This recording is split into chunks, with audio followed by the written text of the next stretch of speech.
আজকে দেখাবো সন্ধ্যাবেলা মুড়ি দিয়ে অথবা চায়ের সাথে খাওয়ার জন্য কিছু স্ন্যাক্সের আইটেম। আজকে করব ধনে পাতার বড়া। এই যে বেশ খানিকটা ধনে পাতা কেটে নিয়েছি, তার সাথে নিয়েছি পেঁয়াজ, অল্প করে লঙ্কাও দিয়েছি এই ধনে পাতার সাথে, আর দেব এই মশলা কুরকুরে বেসন। মশলা কুরকুরে বেসন এটা খুব টেস্টি এবং কুরকুরে মতো খেতে হবে। সমস্ত মশলা বেসনেই দেওয়া আছে। তো এবার মাখামাখি শুরু করি। কাঁচা লঙ্কা, ধনেপাতা, পেঁয়াজ একসাথে করে তাতে নুন দিয়েছি এবং অল্প বেসন দিয়েছি। শুধুমাত্র ধনেপাতা, লঙ্কা এবং পেঁয়াজটাকে বাঁধার জন্য, যাতে কড়ায় দিলে ছেড়কে না যায়। এই কারণেই না বেসন বেশি, না অন্য মশলা বা নুন স্বাদ মতো। ধনে পাতাটা একটু খালি বেশি নিতে হবে। ধনে পাতার স্বাদটাই কিন্তু এই বড়ায় খেতে পাবেন। কড়ায় তেল নিয়ে নিয়েছি।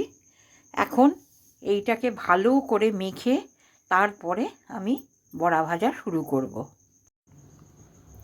ধনেপাতা, পেঁয়াজ, কাঁচা লঙ্কা এবং কুরকুরে বেসনের সাথে আমার মাখা হয়ে গেছে। এইবার গ্যাস জ্বেলে আমি ভাজতে শুরু করব। গ্যাস আমি জ্বেলে নিয়েছি। তেল গরম হওয়ার অপেক্ষা। তেল গরম হলেই আমি বড়াগুলো গোল গোল আকারে ছাড়তে শুরু করব। তেল গরম হয়ে গেছে। এবার এগুলোকে আমি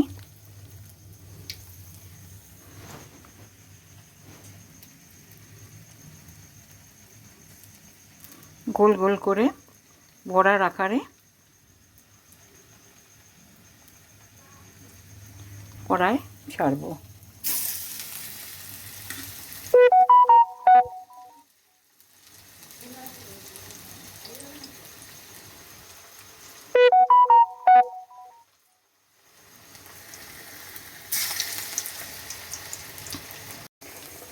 কড়ায় ছেড়ে দিয়েছি। এবার খুন্তি দিয়ে উল্টে পাল্টে দেব।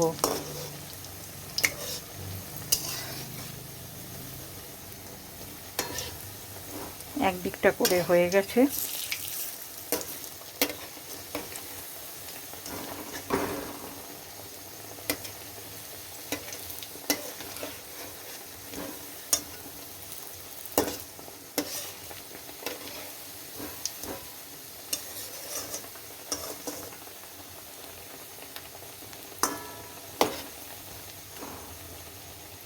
গ্যাসটা একটু কমিয়ে দিয়ে ভাজবো, তা নাহলে ভেতরটা কাঁচা কাঁচা থাকবে।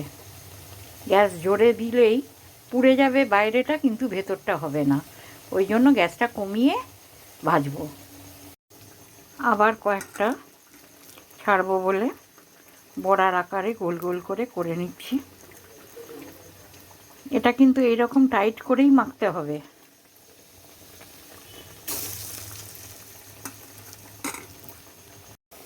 হ্যাঁ, ভাজা প্রায় হয়ে এসছে সবগুলোই।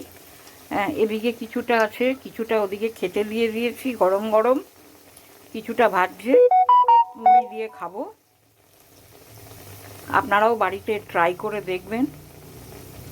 এটা এই যে মশলা কুরকুরে বেসন ছাড়াও এমনি বেসনেও হয়। তাতে একটু গুঁড়ো লঙ্কা দিলে একটু ঝাল ঝাল হবে। মনে করে ধনে পাতা, পেঁয়াজ, কাঁচা লঙ্কা এবং বেসন, স্বাদ মতো নুন অবশ্যই দেবেন। তাহলে আজকের মতো ধনে পাতার বড়ার সাথে শেষ করলাম ভিডিও। আবার পরবর্তী রেসিপি।